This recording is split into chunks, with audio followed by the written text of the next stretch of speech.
there was a reluctance to sort of let some things go and let us take it in the direction. So we had to overcome that. I mean, you were obviously present for that. I was in the crosshairs of that thing most of the time. We were in the crosshairs, yeah. I mean, that was not easy. And for those of you that are in that situation that are trying to shift a business from a older generation, maybe born in the 40s, 50s, or 60s, to a generation that was born in the 70s, 80s, and 90s, you reach out to us if you want. I mean, we did that, and it's not easy. So there was that aspect that was incredibly difficult, and so that's real challenging. I mean, it is just, I still reflect back on 2015 to like 2018. That was not fun, and even some challenging years in 2020, 2021. But so there's that multi-generational, and you watch a lot of companies try and do it and just ultimately fail. I mean, really bad. I mean, you and I have heard the horror stories within the industry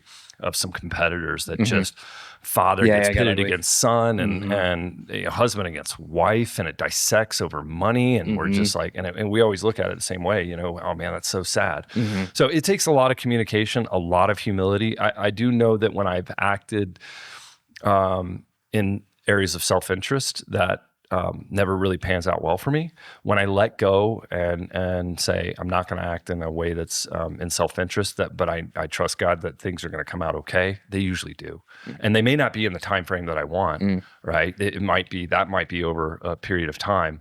But when I let go, I mean, because there were years in there where I was acting out of self-interest, and it was, it didn't have a very good outcome.